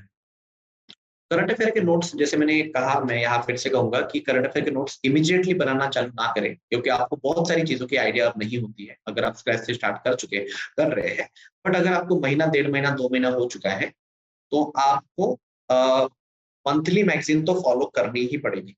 ठीक है, हमारी वीकली है, तो आप वीकली को भी हम डाइजेस्ट में मंथली कन्वर्ट कर देते हैं, तो वो तो आपको करना ही पड़ेगा, दैट इज बेयर मिनिमम। इसके अलावा डेली टच रहे, इसीलिए आप डेली एक तो न्यूज़पेपर पढ़ सकते हो। ठीक है, तो डेली न्यूज़पेपर के लिए आप न्यूज़पेपर से नोट्स बनाओ, पर हार्ड कॉपी पे मत बनाओ। टेक से भी थोड़ा सा आप सीख लो, अगर नहीं हो तो बहुत अच्छे। तो टेक से भी फिर आप एक एवरनोट यूज करो, मैं खुद एवरनोट यूज करता था। अभी भी आप कहीं भी बैठ के लॉग इन कर लो, आपको सारे आपके नोट्स मिल जाते हैं। उसमें फाइल्स बना लो, GS1, GS2, GS3, GS1 पे आप चैप्टर के हिसाब से बना लो, सोसाइटी, हिस्ट्री, ज्योग्राफी, इतनी 3 बना लो। पेपर 2 में भी गवर्नेंस, पॉलिटी, कॉन्स्टिट्यूशन, आयर, और न्यूज़पेपर सिर्फ पेपर 2 एंड 3 के लिए नहीं पढ़ना है। बहुत बच्चे क्या होते हैं, पेपर 2 एंड 3 के लिए ही न्यूज़पेपर पढ़ते हैं, जो कि गलत अप्रोच है। 1, 2, 3, 4 चारों के लिए पढ़ना है, और जो भी न्यूज इंपॉर्टेंट लगी एज पर द सिलेबस, वो आपको उसकी समरी आपको टाइप करके उस डॉक में लिखनी है। एंड अगर आपको कोई इमेज बहुत अच्छी लगी या कोई कोड बहुत अच्छा लगा, लंबा है, तो टाइम बचाने के लिए उसका आप स्क्रीनशॉट खींच सकते हो, वो आपको आपके नोट्स में डाल सकते हो। तो इसीलिए वन नोट भी बहुत अच्छा रहता है, तो आपके एक नोट्स बन जाएंगे, ठीक है। और उसमें आप ऐड करते चल सकते हो, तो वैसे उस तरीके से बनने हैं। एंड इसमें बहुत इंपॉर्टेंट चीज जो शायद मैं तब बताया नहीं, एवरी वीक संडे जब आप करंट अफेयर को रिवाइज करते हैं, तो आपका पर्पस सिर्फ रिवीजन नहीं होना चाहिए, आपका पर्पस होना चाहिए जो अनवांटेड और इरिलेवेंट कंटेंट मैंने जमा कर लिया है उसको मैं डिलीट करूं। मेरा तो ये होता था, मैं सिंपल फोन में पढ़ के ना स्क्रीनशॉट खींचता था, और संडे को मैं सारे स्क्रीनशॉट जो भी है ना उसमें से 20% बचते थे, 80% डिलीट कर देता, क्योंकि तब मुझे लगता था कि बहुत इंपॉर्टेंट है। बट संडे को मैं जब देखता था मैक्रो व्यू, अरे ये तो मुझे आता है, इसकी जरूरत नहीं, हटा दो। तो आपको कंटेंट बहुत बढ़ाने नहीं है, एवरी वीक आपको कंटेंट छोटा छोटा करते चलना है। राइट सर, सलमान कह रहे हैं कि साइंस एंड टेक 12-13 नंबर का आने लग गया प्रीलिम्स में, कंप्लीट कैसे करें उसे? प्रीलिम्स में जनरल साइंस बहुत कम आता है, हार्डली 2 क्वेश्चन अगर यूपीएससी की बात करें, और मैक्सिमम क्वेश्चंस टेक्नोलॉजी पे आते हैं। तो हमारी बहुत प्यारी नोट्स है, बहुत अच्छी, मैंने खुद पढ़ी है, 118 पेज की है, हमारी सिविल स्टडी की। उसको आप अगर कहीं से अवेल कर सकते हैं तो प्लीज कीजिए, एंड उसको आप पढ़िए, ठीक है। उसमें हमने टेक्नोलॉजी बहुत अच्छे से बता रखा है, space technology, nuclear technology, biotechnology, defence technology, each and everything जो जो चाहिए उसका बेसिक। देखो टेक्नोलॉजी में भी 2 चीजें हैं, एक है स्टैटिक टेक्नोलॉजी, एक है करंट अफेयर। तो स्टैटिक के लिए वो नोट्स बहुत अच्छे हैं, क्योंकि आपको पता ना चाहिए डिफरेंस क्या है, ठीक है। अब पीएसएलवी क्या होता है, कम्युनिकेशन सैटेलाइट क्या होता है, आपको पता होना चाहिए, ठीक है ना। तो ये सब आपको चीजें अगर तब पता होगी जब आप उसको पढ़ेंगे, ठीक है। और साइंस जो जिसमें 2 क्वेश्चन मैं एक्सपेक्ट कर रहा हूँ, जनरल साइंस, उसके लिए आप ल्यूसेंट का जीके का ल्यूसेंट जो है ना, उसमें का जो साइंस का पार्ट है वो करो, और उसमें भी आप फिजिक्स केमिस्ट्री का, बायोलॉजी थोड़ी ज्यादा कर लो, ठीक है। एंड 6, 7, 8 की एनसीईआरटी देख लो क्विकली। 6, 7, 8 में थोड़ा cell, plant cell, animal cell, या थोड़ा बहुत प्रोटीन, विटामिन, उसके बारे में थोड़ी जानकारी है, एकदम बच्चों की तरह। मैं तो 2-2 घंटे में मैंने 6, 7, 8 तीनों एनसीईआरटी 3, 3.5, 4 घंटे में निपटा दी थी, मतलब फर्स्ट टाइम। उसके तो बहुत सिंपल है, वो कुछ नहीं है। एंड ल्यूसेंट है, ल्यूसेंट में थोड़ा सा टेक्निकल अच्छा दिया हुआ है, उतना काफी है। टेक्नोलॉजी के लिए स्टैटिक नोट्स हमारे, एंड टेक्नोलॉजी जो करंट अफेयर है, जो समाचार मंथन या न्यूज़पेपर में आ रहे हैं, उस पर आप टैब रखिए, उसके करंट अफेयर की न्यूज, टेक्नोलॉजी रिलेटेड कुछ एस्पेक्ट्स, कुछ नया न्यूज में आ गया तो जनरली वन लाइन होते हैं कि रिसेंटली सीन इन न्यूज, ये क्या है, तो फिर ये सोलर प्लांट है, या फिर ये डिफेंस टेक्नोलॉजी है, या फिर ये एक्सरसाइज है 2 नेशन के बीच में, ऐसे दूर दूर सा रिमोट आंसर्स होते हैं। अगर आपको हल्का भी आइडिया हो तो आप टिक कर सकते हैं। तो करंट अफेयर के लिए मंथली मैगजीन्स, एंड टेक्नोलॉजी के लिए हमारे notes. Sir Manasvi is appearing for 2026, अब उनके लिए कोई स्मॉल स्ट्रैटेजी, आपका सजेशन क्या है? और करंट अफेयर्स उन्हें कब शुरू करना चाहिए, ऑप्शनल कब शुरू करना चाहिए, एक ब्रीफ में बता दें। मनस्वी 26 का अटेम्प्ट आप लिख रहे हैं, अभी 23 चल रहा है, तो देखो 24, 25, 26 3 साल है, ठीक है। तो कभी भी यूपीएससी मेजरली क्वेश्चन 1.5 ईयर के करंट अफेयर की पूछती है, मेजरली 1 ईयर एकदम इंटेंसली, 1.5 ईयर थोड़ा सा मेजरली, और उसके पीछे 1.5 साल कुछ कुछ क्वेश्चंस आते हैं, इंटरलिंकिंग आती है, ठीक है ना। तो मैं कहूंगा कि अर्ली इज ऑलवेज बेटर। तो आप अभी हल्का फुल्का न्यूज़पेपर पढ़ना चालू करें, न्यूज़पेपर में इंटरेस्ट बना के रखें, ठीक है। और सिलेबस, ऑब्वियसली सिलेबस के अकॉर्डिंग ही न्यूज़पेपर को मैच करके हल्का फुल्का होनी चाहिए। कल अगर आपके 26 के या करंट अफेयर में, या 2025 के करंट अफेयर में रशिया यूक्रेन का इशू आता है, तो आपको सब कुछ चैन पता हो, तो फिर आपको बाकी बच्चों की तरह सब कुछ स्क्रैच से, यानी हिस्ट्री क्या थी गूगल कर रहे हैं बैठ के 2 घंटे, तो पहले कॉन्सेप्ट समझ लिया, फिर करंट पे आ गए, आपको वो सब चीजें प्रिपेयर्ड होनी चाहिए। एंड देन वन लाइनर आपको पढ़ना है कि अब क्या, अब तक तो मुझे पता है, अब क्या, इंडिया इजराइल रिलेशन पे अब तक मुझे सब हिस्ट्री पता है, अब एडिशनल क्या हो। तो इस चीज के लिए जो है आपका जिसको अभ्यास कहते हैं, वो अभ्यास करके रखें करंट अफेयर का। एंड मेजरली 1.5 ईयर का अच्छे से चाहिए। अब आपको बस as a out of interest आप कर, एंड बेसिक एनसीईआरटी पढ़ अगले 6 महीने में आपका टारगेट होना चाहिए। मैं तो कहूंगा कि जो हमारा फेज 1 है उसमें आपका टारगेट होना चाहिए कि फाउंडेशन क्लियर हो, पॉलिटी, इकोनॉमी, ज्योग्राफी, हिस्ट्री, ये 4 सब्जेक्ट के एनसीईआरटीज इस 4 सब्जेक्ट के रेफरेंस को इतना आप अच्छे से पढ़ो एंड करंट अफेयर आप अच्छे से करो, इतना करो एंड कोई भी चीज रटो मत, 26 तक याद नहीं रहेगी। कॉन्सेप्चुअली बहुत फिट हो जाओ। कोई पूछे कि बताइए मानसून क्या होता है, बताइए रिवर्ट अक्टूबर हीट क्या होती है, ठीक है, तो आपको अच्छे से कॉन्सेप्ट पता होने चाहिए, ठीक है, इतना आप करो उतना सफिशिएंट है। एंड आपको बहुत दिल से अच्छे से मेहनत करनी पड़ेगी, 1.5 साल लास्ट के। तो आप 3 ईयर बैच भी हमारी वो ज्वाइन कर सकते हैं और अभी फाउंडेशन करके रख सकते हैं, फिर आप बाद में मेंटरशिप चालू रख सकते हैं। हमारे बहुत सारे स्टूडेंट 24 के लिए फाउंडेशन कर रहे हैं, 25-26 के लिए वो मेंटरशिप कंटिन्यू करेंगे, 26 को अटेम्प्ट देंगे। तो सेम चीज आप फॉलो करिए, 26 में निकालना ही है, वैसे प्रिपेयर करना है जैसे टीना दाबी है, रिया है, तो ये सब लोग वैसे ही कर रहे हैं। Sir, Rajeshwari is a working professional and she wants to know an effective revision strategy ताकि उनको long term याद रहे. 1:7:30 per day you have to revise for 45 minutes. Like if you are studying for 5 hours, then एक 30 minute आप दीजिए, 8 hours then 45 minutes दीजिए। Every Sunday कुछ नहीं करना, 4 घंटे के लिए रिविजन करनी। अगर कुछ बचा है वीक का तो वो फिनिश करना है। एंड मंथ के एंड में 2 दिन आपको देने हैं, वो 2 दिन आपको सिर्फ एंड सिर्फ रिविजन करनी है एंड टेस्ट निपटाने हैं, जो भी आपके टेस्ट बचे हुए, ठीक है, एंड करंट अफेयर निपटाना है, तो रिविजन ऑब्वियसली। तो 1:7:30 एंड नोट्स आप इन 3 बार पढ़ने के बाद आप सेकेंड मंथ जब आप उस सब्जेक्ट को देखेंगे तब आप उसको साइमल्टेनियसली नोट्स बनाओ एंड नया सब्जेक्ट पढ़ते रहो। सर अभी मन्नू ने कहा है कि अभी रिसेंट डिलीशन हुई है एनसीईआरटीज में, तो वो हिस्ट्री कैसे करें अब? रिसेंट क्या हुआ है? डिलीशन हुआ है ना एनसीईआरटी में। हाँ, तो उसमें अब हिस्ट्री पे क्या इम्पैक्ट है? नहीं, कोई फर्क नहीं पड़ता आपको। जैसे मैंने कहा कि एक तो मॉडर्न के लिए आपको राजीव आहिर सर का स्पेक्ट्रम ही पढ़ना है, बहुत बेस्ट है, brief notes for modern history. And ancient medieval के लिए सतीश चंद्रा, एंड जो मेडिवल के लिए है सतीश चंद्रा है, एंड एंशिएंट के लिए जो ओल्ड एनसीईआरटी वही फॉलो करिए, उसमें बहुत अच्छे से लिंक बना के रखा है, क्वेश्चन डायरेक्ट आ रहा है। अगर ये नहीं कर सकते या फिर कोई साउथ इंडियन है और वो अपने एकेडमिक करियर में तमिलनाडु की एनसीईआरटी कर रखा है, तो आप तमिलनाडु की फॉलो। तमिलनाडु को ऑप्शन है सीबीएसई की क्लास 11th क्लास 12th, ठीक है, तो इन दोनों को आप करो, RS. Sharma NCERT India and Satish Chandra medieval India, इसके आगे कुछ नहीं। और मॉडर्न के लिए बहुत इच्छा है, बहुत टाइम है, तो फिर फुल टाइम है, तो फिर थीम्स की जो 3 पार्ट है, पार्ट 1, 2, 3, इसको आप बस आप डायग्राम देखो, जो फिगर्स वगैरह है वो देखो, एंड बॉक्सेस में जो लिखा हुआ है उतना तक। Sir, Vibhuti is attempting for 2025 and she'll complete her GS this year. Foundation उस साल मई में कंप्लीट कर लेंगी। अब उन्हें आंसर राइटिंग और ऑप्शनल में कैसे जाना चाहिए? एक तो आपने जब फाउंडेशन आप कर रहे थे तभी आपने 3-4 महीने बाद आंसर राइटिंग स्टार्ट कर लेनी चाहिए थी, बट चलो कोई बात नहीं। अब आप अगर स्टार्ट करना चाहते हो तो 25 का अटेम्प्ट है, बहुत दूर नहीं है, ठीक है ना, तो क्योंकि आपको उसी साल रैंक निकालनी है, इस तरीके से आपको पढ़ना पड़ेगा। तो करंट अफेयर पे आप धीरे धीरे होल्ड बनाओ अपना। एंड आंसर राइटिंग की बात करो तो पहले 3 महीने वीकली 10 आंसर लिख के आप मेंटर को दिखाओ।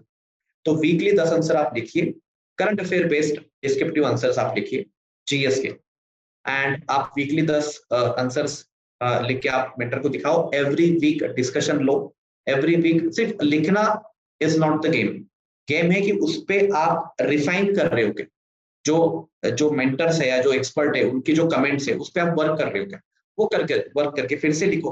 मेरा ये तजुर्बा है कि अगर आपने 120 क्वेश्चन लिख लिए, मतलब एक 12 पेपर, मतलब 2.5-3 महीने का काम है, एवरी वीक अगर आप 10 आंसर लिख रहे हो तो फिर आप आंसर राइटिंग में बहुत अच्छे बन जाते हो। आप बूस्टर फेज में चले जाते हो। बूस्टर में सिर्फ आपको फिर और रिफाइन करके रैंक में आना होता है। तो 3 महीने रिलीजियसली आप आंसर राइटिंग करो एंड अभी आप चालू कर सकते हो, ठीक है ना, तो फिर आपको आगे दिक्कत नहीं आएगी।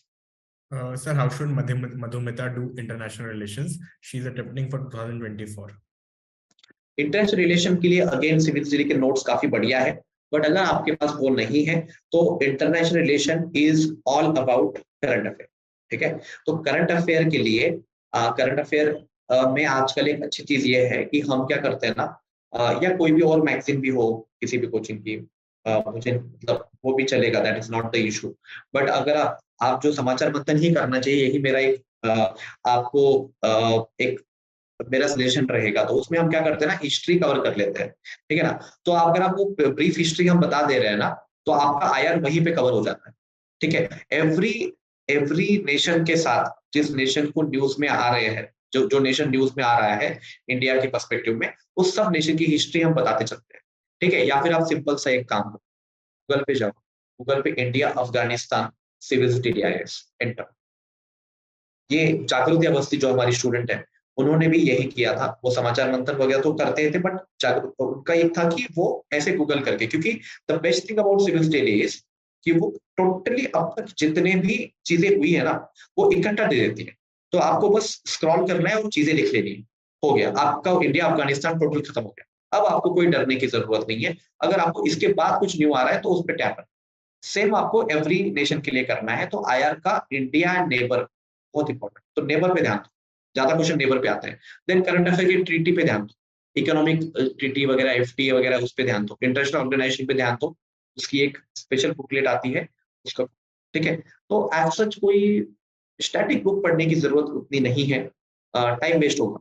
करंट पे ही करो, एंड करंट के थ्रू आप सिविल डेली का ऐप या सिविल डेली के वेबसाइट के जो करंट है उसको आप यूज करो, आपका काम बन जाएगा। Sir Ankit is a working professional and he is attempting for 2024, तो वो 9 to 6 काम कर रहे हैं, तो उनको शेड्यूल कैसे मैनेज करना चाहिए? 5 hours in a day, अगर आप 9 to 6 2024 is his last attempt. Last रखें। 2024 last attempt.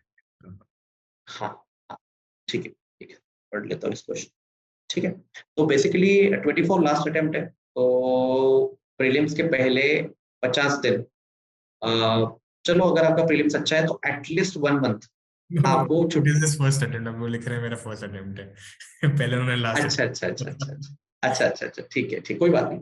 तो अगर फर्स्ट अटेम्प्ट है तो चलो ठीक है, आपको सिंपली जो हमने फेज 1 2 डिस्कस किया उसी तरीके से करना होगा, टाइम लगेगा, एंड 5 hours आपको निकालने होंगे। मैं बता दूं, मेरे बहुत सारे स्टूडेंट्स हैं जो पीएसयू, बैंक में पीओ, प्लस किसी गवर्नमेंट में तहसीलदार वगैरह इस पोजीशन पे है, और आईटी कंपनी में भी है। तो बॉटम लाइन है कि बहुत टफ जॉब करते हैं, और इतना टफ जॉब करने के बाद भी उनका कोई फिक्स शेड्यूल नहीं है, 10 घंटे, 12 घंटे, 15 घंटे। एक तो स्टूडेंट ऐसा है जो 15 दिन शिफ्ट में रहता है, 24 hour जॉब, लाइक, और बाद में 15 दिन वो लैंड पे आता है। तो जब लैंड पे आता है तभी वो पढ़ पाता है, शिफ्ट में वो पढ़ नहीं पाता। तो वैसे भी स्टूडेंट है, तो वो भी मैनेज कर रहे हैं। तो आपको 5 hours इन अ डे निकालना पड़ेगा, ठीक है ना। और वो जब निकालोगे तो मैंने जो दिया था कि current affair 1.5 hour, 1 answer, then 3 hours आपको स्टैटिक एंड उसका रिव्यू, ये आप करो। एंड आप वर्किंग प्रोफेशनल हो तो प्रीलिम्स के पहले 1 month अराउंड आप छुट्टी ले लो, एंड मेंस के साथ अराउंड 50 days आप छुट्टी ले लो, ठीक है। ये आपको छुट्टी बनती है, फिर आपकी कोई प्रॉब्लम नहीं आएगी, आप मेंस निकाल। Right sir, last question of the night, Vibhuti is asking कि आर्ट एंड कल्चर की एफिशिएंसी कितनी है, कंसिडरिंग मतलब कॉस्ट बेनिफिट रेशियो कितना है, तो उस हिसाब से कैसे पढ़ें? आर्ट एंड कल्चर बहुत ज्यादा स्पॉन्टेनियस है, कुछ कह नहीं सकते। 2014 में 13 क्वेश्चन आए थे, 14 क्वेश्चन आए थे, 2014 में 14 क्वेश्चन आए थे। तो आर्ट एंड कल्चर में इनडायरेक्टली एंशिएंट मेडिवल भी इंक्लूड हो जाता है, ठीक है। तो मैं कहूंगा कि इसको हम तोड़ते हैं, तो इसको हम ब्रेक करते हैं। तो आर्किटेक्चर के लिए आपको जो है क्लास 11 की इंट्रोडक्शन टू फाइन आर्ट्स बहुत अच्छी एनसीईआरटी है, लेकिन पहले बार में आपको समझ में नहीं आएगी, आपको बहुत बोरिंग लगेगी, सब क्लस्टर लगेगा, क्योंकि वो आपके लिए नहीं थोड़ी ना बनाई गई है, वो सीबीएसई के स्टूडेंट्स के लिए, उस साल के बच्चों के लिए बनाई गई। तो उसको 2 बार आप अच्छे से पढ़ो।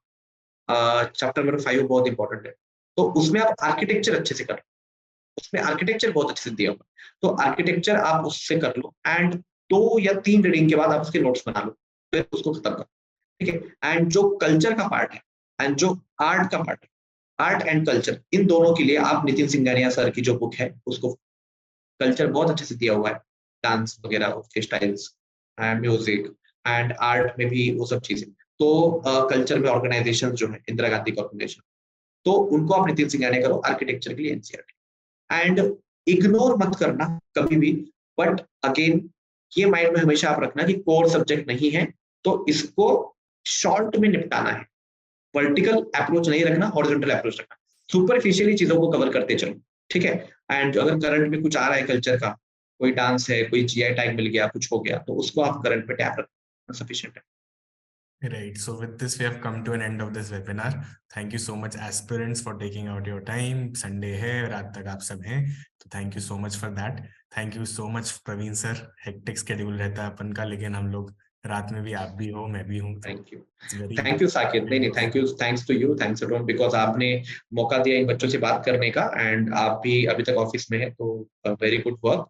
एंड राजेश्वरी शायद पूछ रहे हैं कि I want to know the mentorship program fees, तो प्लीज मेंटर से मैं उसी पे आ रहा हूँ. दीजिए. राजेश्वरी और बाकी सब मैंने एक लिंक शेयर किया है, और पहले भी किया, फिर से कर रहा हूँ. देखो, ये पिटली सीडी वाला फॉर्म है, आप इस पे फॉर्म को फिल करो, आपको मेंटोर कॉल आ जाएगी, फ्री मेंटोर कॉल आएगी. उनसे आप हमारे कोर्सेज के बारे में जान सकते हैं, आप हमारे सुपर मेंटोर से कनेक्ट कर सकते हैं, अरीबा मैम से, प्रवीण सर से, सजल सर से भी फॉर दैट मैटर. आप जिससे चाहे कनेक्ट कर सकते हैं. हमारे सोर्सेज, हमारे रिसोर्सेज सब आपको मिल जाएंगे. इस फॉर्म फिल करते ही हमारी फ्री मेंटोरशिप कॉल आ जाएगी. Right. So thank you so much guys once again, and have a thank you students, thank you Saket, good night ahead. We can leave this meeting now. Thank you. Thank you.